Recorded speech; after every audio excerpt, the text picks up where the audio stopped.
똘똘 뭉친 진영 논리 잘 안 변하는 것 같습니다. 비민주적인 거, 또 투명하지 않은 사회, 한국 사회의 병폐 중 하나 아닌가 싶습니다. 이런 병폐들의 특징이 뭐냐면요, 사람들을 나누는 거예요. 자꾸 나눈 다음에 서로를 혐오하고 낮게 보는 겁니다. 그러다 보니까 당연히 사람에 대한 존중은 없어지고 착취하게 되고 폭력이 난무하는 사회 아닌가 그렇게 생각이 듭니다. 요즘 땡땡항공의 오너 가족들 어쩜 그렇게 똑같은지 보이잖아요. 그렇죠? 그럼 우리 그리스도인들은 다를까요? 저는 큰 사건이 터질 때마다 혹시라도 그 사건의 주인공이 목사가 아닐까, 장로라고 하지 않을까 늘 가슴을 졸이면서 걱정하면서 보게 됩니다. 다르지 않다는 거겠죠. 오늘 말씀은 그리스도 안에서 하나됨에 대해서 우리들에게 설명합니다. 그리고 너무 중요한 거예요. 하나 되는 건 좋은데 어떻게 하나 되느냐, 복음의 근거에서 너희들 하나 되는 거다 라고 오늘 말씀은 우리들에게 그렇게 말씀해주고 있습니다. 우리가 예수 그리스도 안에서 하나님의 아들이 되었으니 그래서 우리는 하나다, 그거 여러분 잊지 마시라. 오늘 말씀은 우리들에게 그렇게 설명하고 있습니다. 이렇게 오늘 본문에서는요, 우리가 하나됨을 설명하기 위해서 당시 분명하게 서로가 구분 짓기를 좋아했던 세 가지를 예로 들어서 설명을 합니다.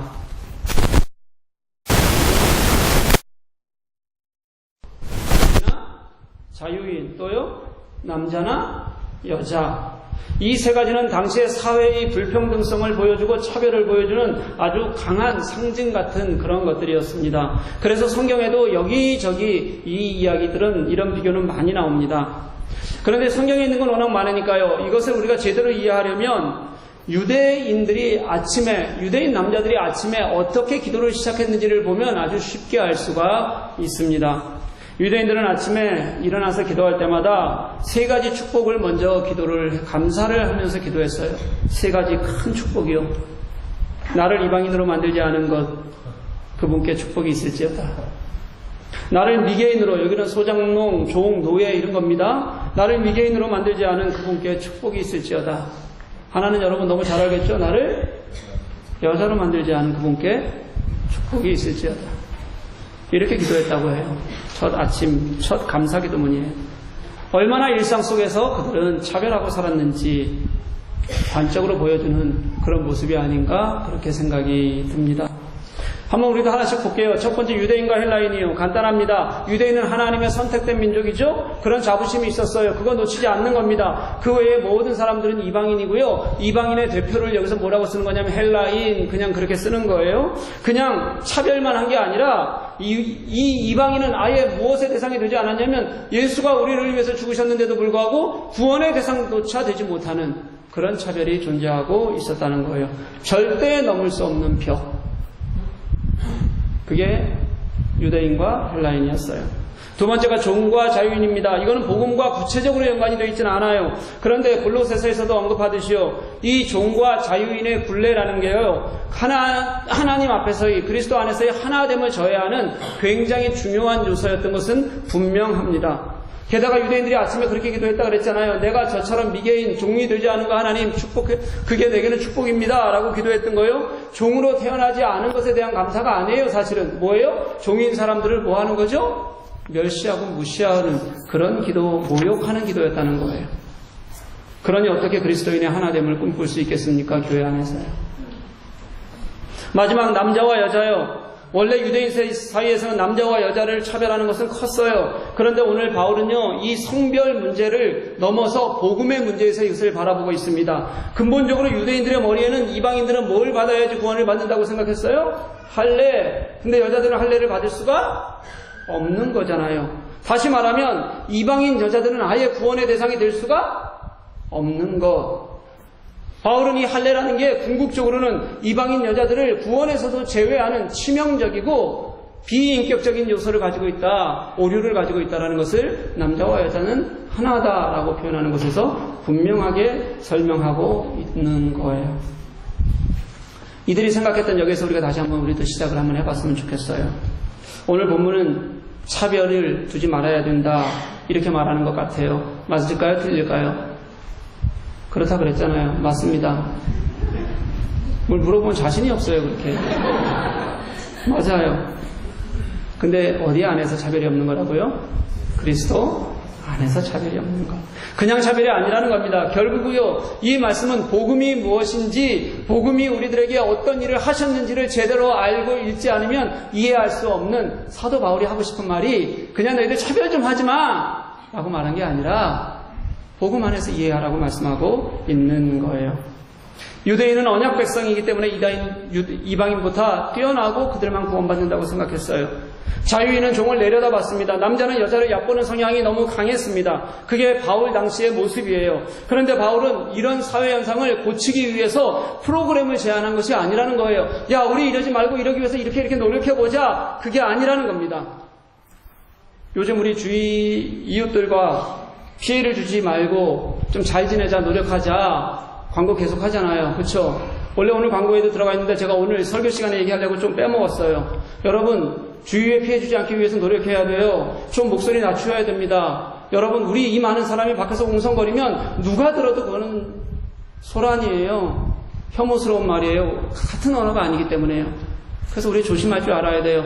아이들 왜 데리고 왔는데 아이들 교회에서 자꾸 기죽이냐 그러는데 아이들 가르치는 거예요. 여러분, 그것도요. 부모님들뿐만 아니라 주위에 누구라도 어른들 화내지 말고요. 우리가 그리스도인 다움을 찾기 위해서 함께 고쳐나가야 돼요. 그래야 교회가 교회다운 겁니다. 우린 사람 많은데 뭐 어떡하라고요? 아니, 교회 와서 그 정도도 못 떠들어요? 이렇게 해서 해결될 문제가 아니에요, 여러분. 내가 교회에서 예배하는데 우리가 하나님 예배하고 은혜로 앉아있다고 생각하는데 그런데 우리는 정말 주위에 대해서 배려하고 있나? 주위에 대해서 우리가 마음 쓰고 있는가? 우리가 조금만 조심하면 서로 함께 하나님을 전할 수 있는데 우리 때문에 하나님의 복음이, 예수 그리스도의 복음이 막히고 있지는 않나? 당연히 조심해야죠. 그게 그리스도인들이 있어야 되는 이유인데. 우리는 그렇게 노력하고 그렇게 하자 애써요. 근데 오늘 사도 바울은 그런 방법을 제시하는 게 아니라 먼저 근원을 선포하는 겁니다. 뭐라고 선포하냐면 우리는 그리스도 안에서 하나가 되었다. 다시 말하면 이거예요. 복음이 우리 모든 사람들을 차별을 넘어서게 하는 하나됨을 만드는 유일한 도구가 복음이다. 사도 바울은 그렇게 얘기하는 거예요, 여러분. 저는 이 기독교가 너무 기가 막힌 종교라고 생각해요. 하나님 한 분이신 게 당연할 수밖에 없다고 생각해요. 모든 사람을 하나님은 동등하게 똑같이 인정받는 진정한 가치를 스스로도 느낄 수 있을 만큼 그렇게 가르친 것이 바로 예수 그리스도의 이름으로 그리스도 안에서 하나됨을 성경은 그렇게 표현하고 있는 거예요, 여러분. 어디에 차별이 있어요, 교회 안에? 어떻게 그렇게 우리 교회가 선포할 수 있냐면요. 그게 왜 가능하냐면 29절 말씀 때문에 그래요. 예수 그리스도를 믿으면 그게 누구라도 처음 하나님께서 아브라함에게 약속하신, 어떻게 약속하셨어요? 믿음으로 말미암아 의롭다함을 얻는다. 하나님의 자녀로서의 특권이 믿으면 누구한테 있기 때문에 그렇습니다. 예수님 믿으면 누구라도 하나님의 그 약속 아래에 있는 아브라함의 자손이다. 그렇게 성경은 우리들에게 말하는 거예요. 갈라디아서 3장에 지속해서 계속 나오는 게 있어요. 뭐냐면 아브라함의 씨가 뭐냐는 거예요. 이제 우리는 누구나 다 알아요. 누가 아브라함의 자손이냐? 너무 명확하다는 거예요. 예수 그리스도를 믿는 모든 사람들 하나님의 약속 아래서 이미 하나님이 정하신 아브라함의 자손이다. 하나님 그 약속을 이루시는 분이시다. 성경은 우리들에게 그렇게 말씀하고 있다고요. 히브리서 11장에 보면 우리가 들어서 이름만 들으면 알만한, 정말 교회 처음 나와도 웬만하면 알만한 수많은 믿음의 계승자들이 나와요. 근데 여러분, 그 사람들이 뭐 그렇게 특별한 것 같아요? 절대 아닙니다. 성경을 보자면 정말 조금 올바로 살려는 우리보다 훨씬 못난 사람들도 거기다 믿음의 계승자들로 이름이 올라가 있어요. 왜 그럴까요? 특별하거나 뛰어나서가 아니라요. 그들이 결국 하나님의 약속의 대상이었기 때문에 그래요. 그리고 그들은 결국 그 하나님의 약속을 믿었고 그 약속을 믿음으로 인해서 그들은 믿음의 그런 계승자들로 이름을 올릴 수 있었던 거예요. 다른 이유가 없다는 거예요. 성경이 우리들에게 말하는 것도 똑같습니다. 결국 우리는 하나님의 거대한 구속사 안에서 누구도 차별되지 않는 하나이다. 이 모든 것은 우리가 그리스도 안에 있는 것의 결과이고 당연한 모습이어야 된다. 성경은 우리들에게 그렇게 말씀합니다.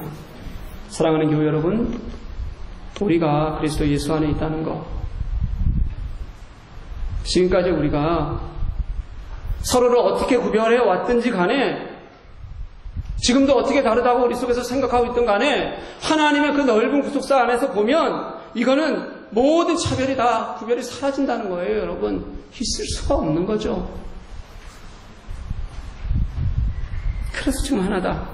유대인과 헬라인이 하나고요, 주인과 종이 하나고요, 남자와 여자가 다 그리스도 안에서 누구도 차별되어지지 않는다는 거예요.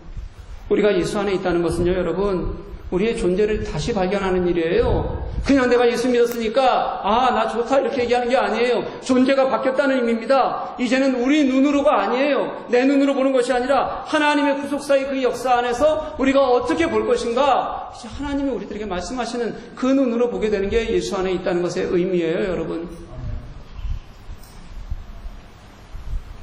그러니 보는 게 달라야죠. 어떻게 똑같이 맨날 똑같은 눈으로 보고 살아요? 내가 보는 눈, 나만 맞다고 생각하는 눈으로. 우리 교회도 정말 다양한 구성원들이 있잖아요. 야, 근데 참 놀랍죠? 차이를 찾는 데는 어떻게 이렇게 귀신 같은지. 야, 여러분, 도무지 같은 것보다는 다른 것을 찾아서 그렇게 희열을 느끼는 사람들이 여기도 있어요. 속으로 그러는 거죠. 내가 저들 같지 않아서 하나님 감사합니다. 다행입니다. 뜨끔한 사람들이 여기 있어요. 근데 여러분, 이렇게 다른 사람들이 모인 게 교회 아니에요? 예수 이름 외에는 정말 하나도 공동점이 없는 사람들 모아놓은 게 교회잖아요. 우리의 이름을, 우리의 다름을 앞세우려고 하면 여러분 한도 끝도 없어요. 교회 안에서도 잘난 척 많습니다. 나만 만난 것처럼 주장하는 것 많습니다. 좀 더 나은 사람인 것처럼 착각하는 사람들 많습니다. 수없이 할 수 있어요. 저도 할 수 있어요. 갑질? 교회에서도 아닌 것 같지만 관계 속에서 수없이 일어나요. 교회가 뭘 해도 불만이고요. 교회가 뭘 안 해도 불만이에요. 그러니까 이렇게 얘기해야 돼요. 우리 중간만 합시다. 어디 성경에 중간만 하라고 써 있는 데가 있어요, 여러분? 도대체 어디서 배워온 겁니까, 여러분들 그거? 중간만 하면 또 사라지겠어요, 그게? 유대인과 헬라인, 여러분 이 구별을 생각하면 우리 교회 안에 있는 우리의 차이는 진짜 아무것도 아니에요. 진짜 아무것도 아닙니다. 우리의 다름은 이 유대인과 헬라인의 이 차이를 그들이 생각했던 것을 생각하면 거의 쌍둥이 수준이에요. 구별도 못해요, 사실은요, 여러분. 옆에 있는 분 한번 얼굴 보세요. 한번 보세요, 진짜. 뭐 그렇게 달라요? 뭐 다르네요. 뭐 다르긴 하죠, 뭐. 네. 그렇지만 사랑하라는 거예요, 여러분. 하나라고 생각하시고요, 다르지만. 물론 내가 더 잘생겼지만 저 사람도 이쁘다고 해주라고요, 그냥.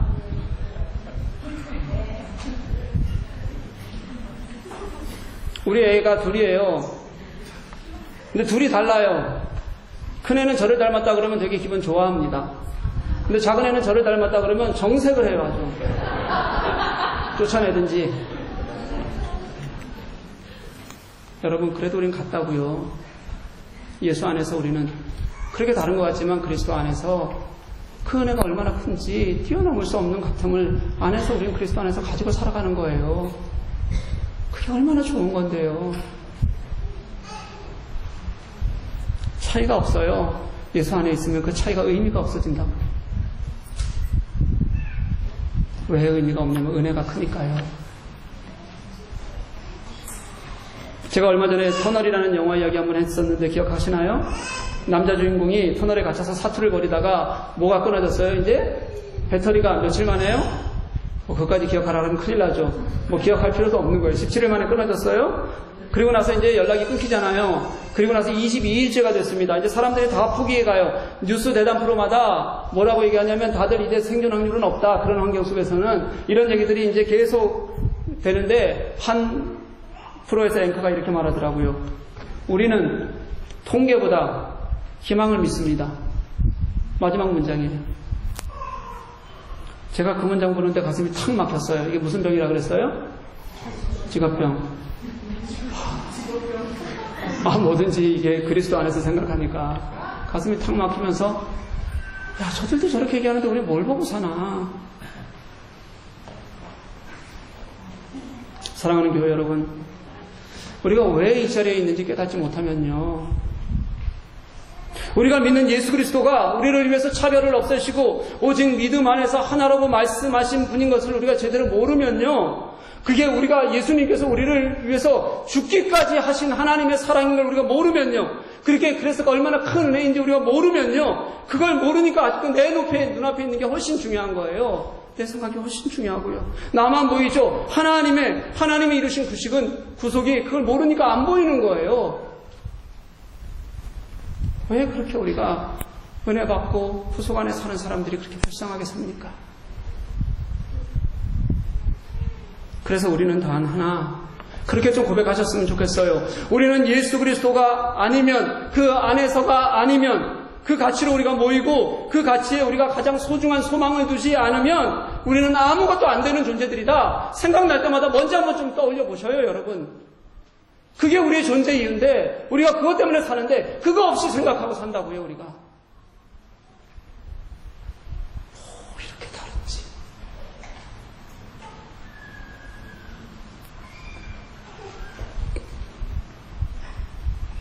그렇게 우리가 그게 가장 소중한지 알아야지만 그때 우리는 십자가의 복음 외에는 우리가 하나님 내세울 것이 없는 그런 사람들입니다 라고 우리가 고백하게 되거든요.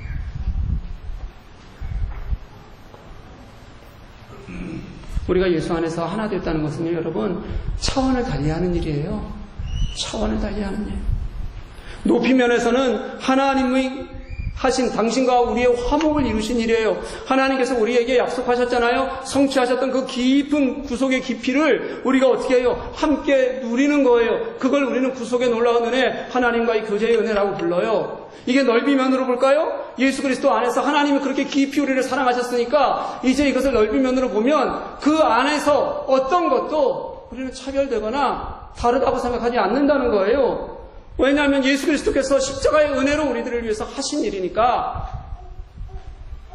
하나님께서 나 같은 이런 존재예요, 여러분. 얼마나 어처구니가 없어요. 얼마나 초라하고 모자란데요. 이런 내게 베푸신 은혜인데 그 은혜를 아는 사람이 어떻게 내 낯으로 그게 좋다고 그 은혜를 넘어서 큰 소리 칠 수 있겠습니까? 그걸 알면 어떻게 알량한 우리 게 더 커져서 알량한 우리 거 더 드러나겠다고 할 수 있겠어요, 여러분? 예수님께서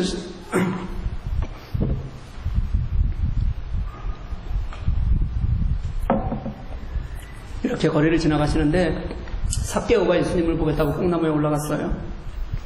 삭개오가 예수님을 보고 나서 처음 하신 말씀이 뭐냐면 너 내려와라 말씀하셨어요. 무슨 의미입니까? 저는 같이 바닥을 디디자는 의미일 것 같아요. 삭개오는 좀 키가 작지만 그래도 내려오면 예수님께서 그와 눈을 맞춰주실 겁니다. 같이 눈높이 위에서 보고 생활하고 그의 집을 방문하고 싶으셨어요.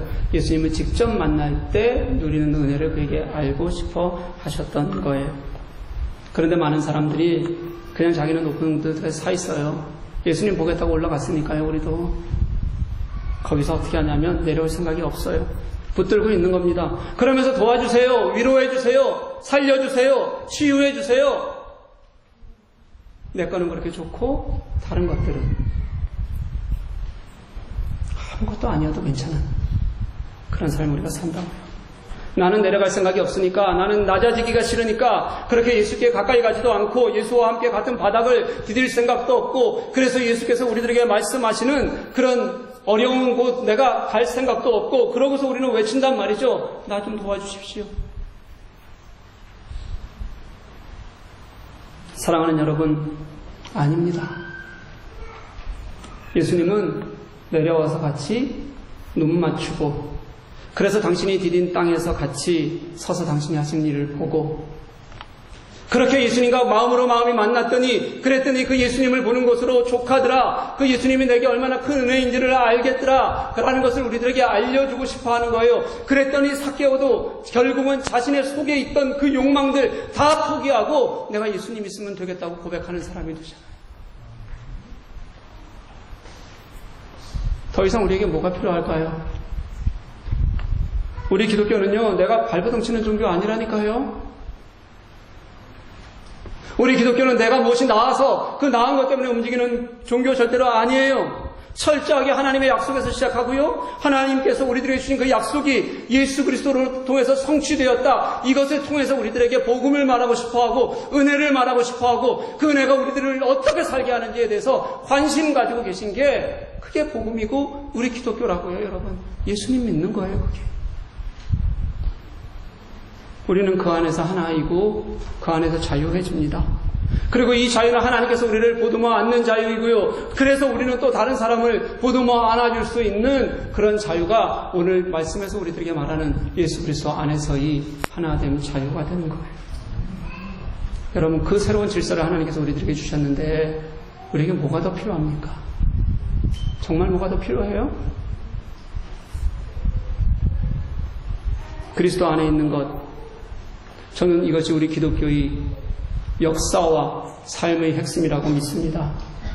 그게 하나님께서 구속의 모든 역사를 약속에서 성취로 이루어 가시는 우리에게 주신 하나님의 은혜라면 우리는 그 은혜가 얼마나 좋은지 그 은혜 안에서 예수 안에서 살기로 늘 돌아보고 다짐하는 것, 그게 우리 그리스도인들의 모습이 되어야 된다.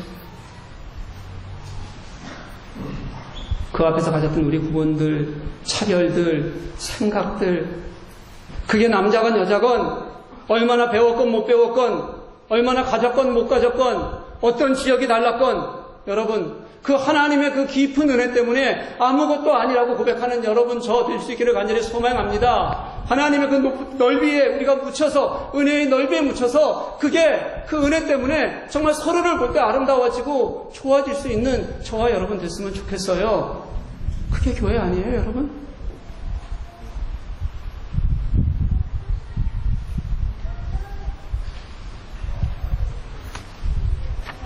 교회가 커지면 달라진다고요?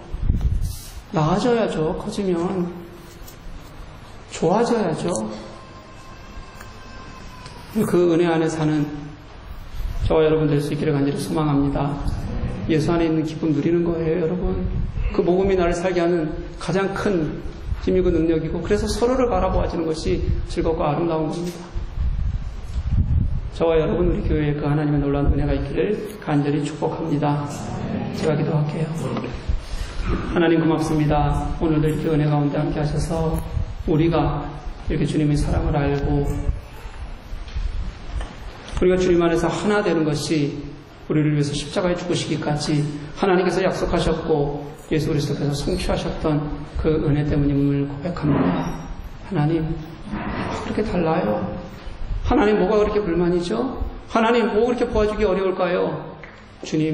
주님이 나를 사랑하셨던, 정말 어처구니 없게도 이 죄악 투성이었던 악한 것뿐이었던 나를 사랑하셔서 죽으시기까지 그렇게 당신이 보이셨던 은혜로 우리가 서로를 볼 수 있는 그런 복음의 귀한 사역을 사는 저희들이 될 수 있도록 허락하여 주옵소서. 하나님 감사합니다.